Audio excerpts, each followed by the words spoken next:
김병기 더불어민주당 원내대표 사퇴 이야기부터 시작을 해봐야 될 것 같습니다.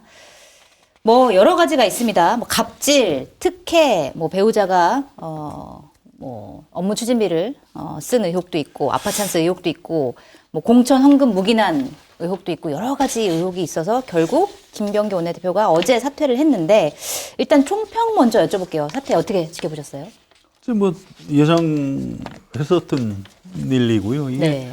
그 바로 전날 밤까지도 언론사별로 전망이 좀 엇갈리더라고요. 네. 대부분 그냥 이 사과하고 뭐 좀 버틸 것이다 이렇게들 특히 방송 쪽에서는 그렇게들 많이 보던데 저는 그렇지 않을 거라고 봤어요. 이거는 좀 그 선을 넘어섰다. 그래서 뭐 사퇴할 것이다 이렇게 생각을 했고 제 예상대로 됐습니다. 그리고 이제 중요한 건 이게 참 묘한데 사실 집권 여당 원내대표가 사퇴했으면 정치적으로 큰 사건이거든요. 그렇죠. 또 이른바 이제 그 정치적인 이유가 아니고 개인 비리 네. 뭐 이런 걸로 원내대표가 사퇴한 적이 없어요. 제 네. 기억에는. 네. 제가 정치 부기자 꽤 오래 했는데 제가 기억이 없을 정도니까 또 다른 정치인들도 나이가 좀 있는 사람들도 그런 적은 없었던 것 같다고 그래요. 그래서 굉장히 큰 사건인데 네.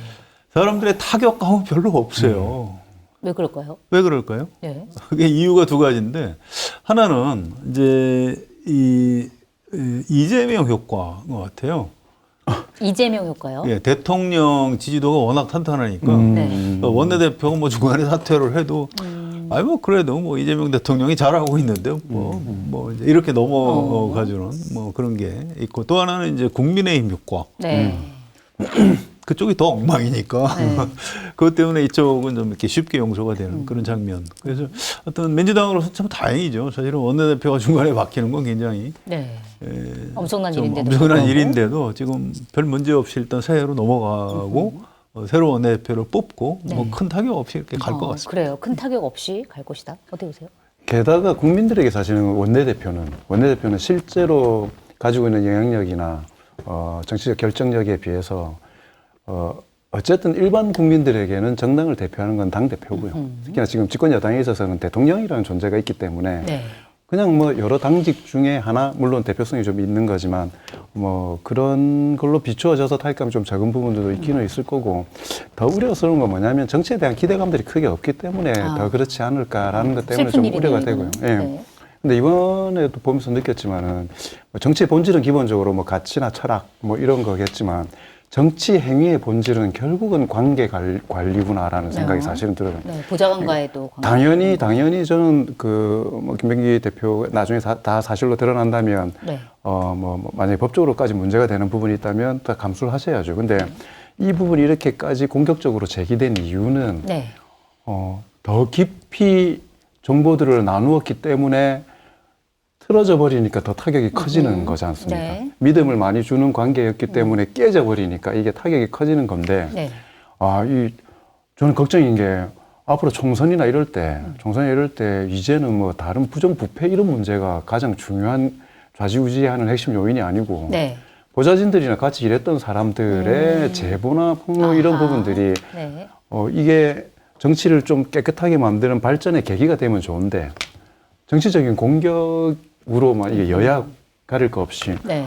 가장 중요한 공천과 선거에 영향력을 미칠 요인이 될 것 같아서 한편으로는 필요한 일이라는 생각도 들지만 한편으로는 되게 정치가 불안정해질 것 같다라는 생각이 좀 네. 들기는 합니다. 뭐 너무 걱정 안 하셔도 될 거예요. 요즘 그 여야 의원들이 다 몇 년 전에 나간 네. 보좌진한테 연락해서 뭐 잘 수습하고 있습니다. 아, 그래요? 뭐 잘 지내지. 잘 챙기고 있나요, 지금? 잘 챙기고 있고요. 필요하면 다시 들어와. 뭐. 아니, 김병기 의원 같은 경우에는 거의 이제 쿠팡에 얘기해가지고 거의 이제 뭐 그 거의 회의만한 부분은- 식으로 얘기를 했기 때문에 거의 보복? 뭐 그 약간 부분입니다. 수작까지 해가지고. 그러니까 사람이 헤어진 다음에 헤어질 때도 중요하잖아요. 네. 또 헤어진 다음에도 한때 믿고 서로 같이 일했던 사람인데 또 뭐 싸워서 헤어질 수 있어요. 그래도 우리가 한때 이 일을 했는데 그렇게 신뢰하고 했는데 헤어진 다음에 좀 나하고 싸우고 나갔지만 좀 잘 됐으면 좋겠다. 이게 맞는 건데 네. 그렇게 안 하고 어디 취업하는데 뭐 이거 뭐 그 친구 써도 괜찮겠어요 이런 식으로 뭐 사실상 취업 방해한 것처럼 네. 그 당사자들 입장에서는 이제 그 좀 용서할 수가 없는 거죠. 맞습니다. 한때 의원님으로 모시고 보좌진으로 일을 했는데 뭐 이 사람들이라고 해서 이걸 다 폭로하고 싶었겠어요. 그게 아니고 우리를 진짜 죽이려고 하는구나. 라고 당사자는 느낄 수가 있습니다. 네. 물론 김병기 원내대표 난 뭐 그렇지 않다라고 주장을 하지만 근데 게다가 텔레그램 문자를 의원 쪽에서 먼저 이렇게 또 이게 공개했잖아요. 또 중간에 네. 그게 공개를 아주 해봤죠. 결정적이었어요. 저는 그것만 안 했어도 네. 사태가 네. 여기까지 안 왔다고 봅니다. 그거는 아주 김병기 원내대표가 잘못한 거고요. 맞습니다. 아무튼 핵심은 헤어질 때. 네. 그러니까 우리 다 그 교훈을 얻어야 돼요. 헤어질 때 헤어질 중요하다. 수는 있으나 헤어진 이유가 더 중요하다. 그러니까 이 애프터 서비스를 아주 잘해야 됩니다. 네. 근데 그거는 좀 고려를 좀 해주셨으면 좋겠어요. 그러니까 그게 예를 들어서 뭐 이게 의원의 상하, 뭐 갑질, 뭐 이런 부분들을 정당화하자는 건 아니지만 네. 저도 보좌관 생활을 이렇게 했었기 때문에 일반인들의, 그러니까 일반 국민들의 상식으로 봤을 때는 이해 안 되는 노동의 분야, 그러니까 보좌관으로서의 노동의 분야나 관계, 그다음에 이게 도모하거나 정보를 나누는 것들이 실제로 있기는 합니다. 네. 그거는 이게 관계가 반드시 고용주와 노동자의 관계가 아니라 정치적 동지이기도 하고 동반자이기도 하고 뭔가 세상을 바꾸기 위해서 도모하는 관계이기도 하기 때문에 네. 일반적인 이 근로의 관계는 좀 아니라고 생각이 들거든요. 근데 그럼에도 불구하고 아까도 말씀드렸던 것처럼 결국은 존중받을 만한 사람이 되지 못하면 그 관계가 깨지더라고요. 네.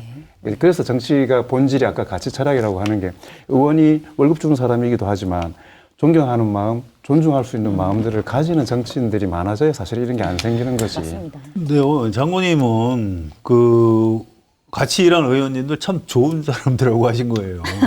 그분들 소수예요, 소수. 아, 표정 아닌 것 같은데요? 행복합니다.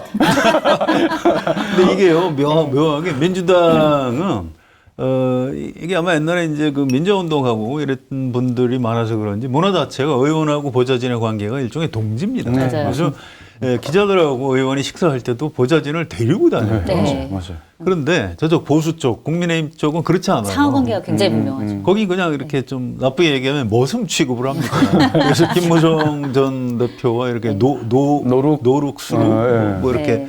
공항에서 나오면서 저쪽에 캐리어를 그냥 보좌진 쪽으로 이걸 밀어버리고 자기는 쳐다도 안 보고 이렇게 나오는.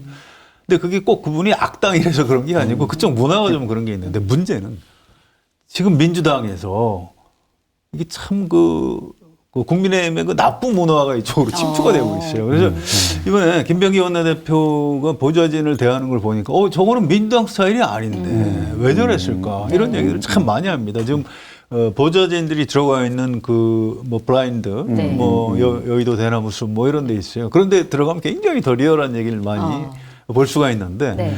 이 보좌진들 뭐 다른 의원을 보좌하는 보좌진들도 이 김병기 원내대표에 대해서 굉장히 부정적으로 평가합니다.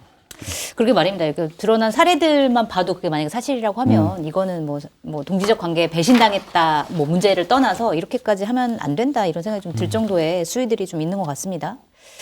일단 가장 큰 게 공천 헌금 의혹이에요.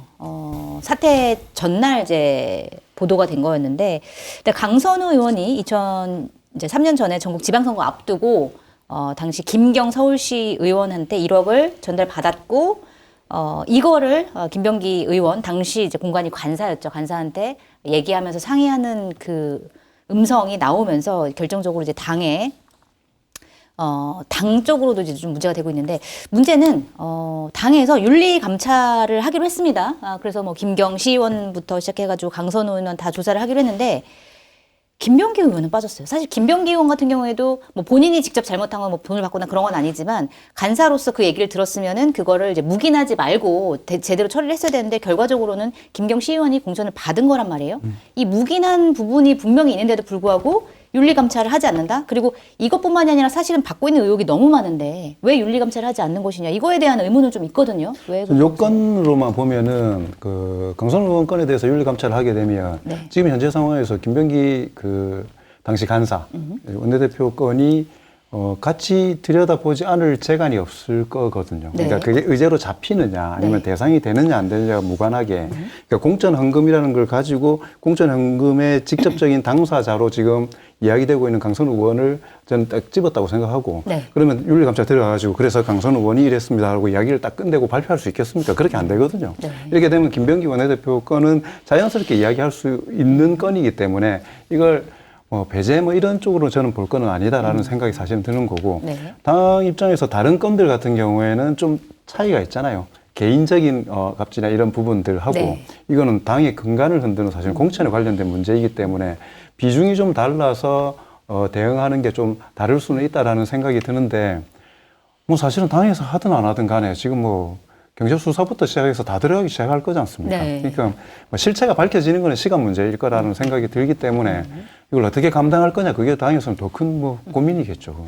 근데 사실 이번 공천 헌금 의혹뿐만이 아니라 다른 의원들 같은 경우에도 여러 가지 이런 성희롱 의혹도 있었고 이런 거는 다 윤리감찰 즉시 하라 이렇게 했었는데 사실 김병기 의원만 빠진 건 좀 의아스럽긴 해 아무리 그래도 아니 사퇴했는데 윤리감찰까지 하라고 그러면 너무 가혹하죠. 너무 가혹한가요? 또 밖에서 이걸 자꾸 이제 정청래, 김병기 둘이 사이가 안 좋아서 이거 이 배후에 이게 정청래 대표가 여기저기 자기 친한 언론사 동원해서 지금 김병기 원내대표를 사퇴시킨 거다 이런 음모론도 있어요. 아, 그래요? 있어요. 그거는 괜찮겠네요. 친한 언론사가 별로 없으실 건데. 검증된 상품을 인터넷 최저가보다 저렴하게 판매하고 있는 마켓단위 쇼핑몰에서 가성비가 뛰어나기로 유명한 생활 공작소의 다양한 상품을 더욱 저렴하게 무료 배송으로 만나보시기 바랍니다. 주문 방법은 유튜브 화면 좌측 하단을 클릭하시거나 포털에서 마켓단위를 검색하셔서 주문하시면 됩니다. 이번 기사 제일 열심히 쓴 데가 MBC, 한겨레. 뉴스타파, 한겨레 이런 네. 데인데 거기가 정청래 대표하고 친하다? 이게 지금 무슨 소리 하는 건지 모르겠어요. 그래서 이제 엉터리 음모론인데 아무튼 그런 시각도 있으니까 정청래 대표로서는 부담스럽죠. 그리고 당이 윤리감찰? 별거 아니에요. 네. 강제 수사권이 이런 거지 없고 않습니까? 예. 그다음에 최종 처분을 할 수 있는 게 뭐가 있어요? 출당시키는 게 끝입니다. 그게 뭐예요? 아무 의미가 없습니다. 그래서 네. 가혹하게 못한 거고 별로 중요하지도 않아요. 어차피 이건 수사, 매우 고강도 수사가 들어갈 수밖에 없고 압수수색 영장 법원에서 발부받아서 금방 들어갈 겁니다. 네. 그러면 조사는 철저하게 이루어질 것이고 민주당은 앞으로 이제 남은 부분 이거 처리를 어떻게 하느냐 이런 걱정을 해야 될 때죠. 네. 이 와중에 무슨 김병기 원내대표를 봐줬다 이렇게 보기 그렇진 좀 않다. 어렵습니다. 그렇게 보기 어렵다. 그리고 아까도 말씀드린 것처럼 국민들에게는 원내대표가 어떤지 모르겠지만 당내나 정치 고관여 쪽에서는 원내대표가 갖고 있는 거의 다 집권 여당의 원내대표인데 정치적인 무게가 있는 거잖아요. 네. 이게 그러니까 그만두면서 정부에 부담이 될까 봐 그러니까 그 정도 무게가 있는 것이기 때문에 팩트가 정확하게 나와가지고 결과가 어느 정도 지금 어느 정도 밝혀지긴 했지만 입증되지 않은 상황에서 사안이 발생했을 때 바로 윤리감찰을 들어가게 되면 그게 있다라는 걸 당에서 어느 정도 인정하는 꼴이 되기 때문에 네. 본인 스스로의 결정을 좀 기다렸다는 측면이 있는 것 같습니다. 아무튼 이게요 참 좀 악성이에요. 사실은 이 정치 고관여층 특히 현장에 있는 정치부 기자들은 김병기 원내대표 될 때부터 서영교, 김병기 둘이 경선을 하면 김병기 의원이 되겠다. 네. 그런데 서영교 의원도 훌륭한 분이지만 상대적으로 평가를 하는 거니까. 그런데 이게 김병기 이분은 전통적인 민주당 의원들하고 좀 다른 사람이에요. 출신도 그래요? 그렇고. 어떻게 달라요? 일단 국정원 출신이고 민주당의 국정원 출신이 거의 없었습니다. 또 스타일도 좀 달라요. 운동권 이쪽 문화하고도 또 다르고 국정원이 굉장히 좀 이 상명하복 이런 집단이고 실무 능력은 뛰어나요. 이재명 대표 시절에 사무부총장 하면서 지난번에 공천 실무를 이분이 총괄을 했습니다. 네. 근데 그게 이제 좀 영향을 미쳐서 아마 원내대표에 선출되는데 도움이 됐을 텐데 근데 그걸 보고 이거 이재명 대표의 안목에 좀 문제가 있다. 라고 얘기를 하는 사람들이 꽤 있었어요. 네. 그러니까 이 보좌진 이 갑질 특히 그 부인이 매우 심하게 했다. 그래서 동작동에 네. 누구 사모 총장 동작동의 김건희 등등등등등 이제 우리 송치님이 얘기하시는 알겠습니다. 제가 얘기했습니다. 저는 제대로 듣지도 못한 거예요. 아무튼 그게 알만한 사람들 꽤 많이 알았었어요. 그래서 원내대표가 되기 전에 이미 그 아들 국정원 취업 문제를 가지고 몇 년 전에 이미 그랬었죠. 논란이 네. 있었죠. 그래서 이거 위험한데 이렇게 했는데 이제 이게 뒤늦게 좀 터진 측면이 있죠. 그래서 이거 수습이 생각보다 쉽지는 않을 겁니다. 당장 이렇게 정치적인 타격감은 적을 수가 있는데 이거 철저하게 안 하면 네. 아니 뭐야 민주당은 서울시의원 공천하면서 1억씩 돈을 줘? 그럼 그 사람이 강선호 의원한테만 줬겠어? 다른 심사위원한테 그러게요. 주지 않았을까? 네. 또 다른 그러면 후보들도 이렇게 막 1억씩 돌리나? 이제 일파만파 퍼지게 돼 있어요. 네. 그럼 총선은 여기까지 가는 거지 않습니까? 총선 한 10배쯤 뭐 액수가 올라가겠죠. 총선은 10억. 그래서 이게 굉장히 미안하지만 매우 철저하게 수사해서 가혹하게 잘라내지 않으면 이 민주당이 입을 충격이 굉장히 클 수도 있습니다. 네.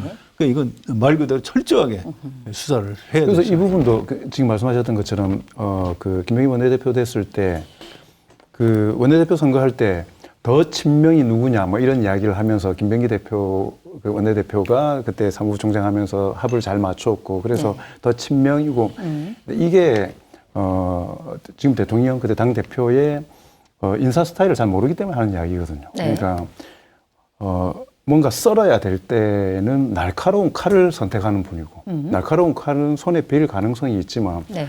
썰어야 된다라는 용도에 가장 적합한 사람을 고르시는 분, 그게 사실 인사 스타일이거든요. 네. 그렇기 때문에 저는 뭐 김명희 대표가 친명직계인데 이렇게 흔들려가지고 대통령에게 타격이 가는 거 아니냐 이런 프레임 자체가 사실은 그런 건 좀 안 맞는 거죠. 이게 그냥 김명희 원내대표라는 정치인이 아까 말한 것처럼 그 내용 자체도 사실은 지금 너무 좀 질적으로 안 좋을 뿐더러 관계 관리를 잘 못하는 것 때문에 이게 폭로가 되면서 이게 민주당 내에서 이런 좋지 않은 기풍들이 해소될 수 있는 촉발점이 됐다. 네. 이 정도 의미가 사실은 맞는 것 같고요.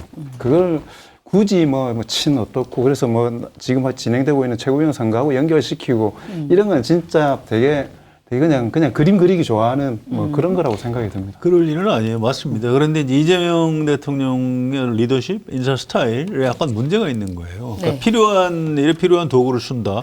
굉장히 효율적이죠. 인정합니다. 그런데 정치인은 이 정치가 종합예술이듯이 정치인은 인격과 뭐 도덕성 이런 게 굉장히 중요한 덕목입니다. 그래서 사실은 굉장히 미안한 얘기지만 처음부터 원내대표를 좀 잘못 뽑은 거예요. 민주당에서. 네. 또 사무부총장으로 중용을 해서 그때 굳은 일을 다 시키긴 했는데 그 후유증이 사실 좀 있습니다. 그래서 그때 비명행사 공천이니 이런 비판을 받았던 거고 뭐 결과가 같았다고 해도 김병기 그때 수석 사무부총장이었던가 그렇죠. 뭐 그런 좀 일종의 악역을 했고 그 덕분에 원내대표가 됐는데 결국은 한참 있다 이렇게 사고가 터지는 거죠. 이게 정말 지방선거뿐만이 아니라 총선까지도 문제가 된다. 그러면은 사실은 당 전체적으로. 그런데 문제가 생길 수 상식적으로 저는 제가 이제 저도 기자 오래 했기 때문에 민주당 안에서 공천이 어떻게 되는지 좀 알거든요. 있다. 네.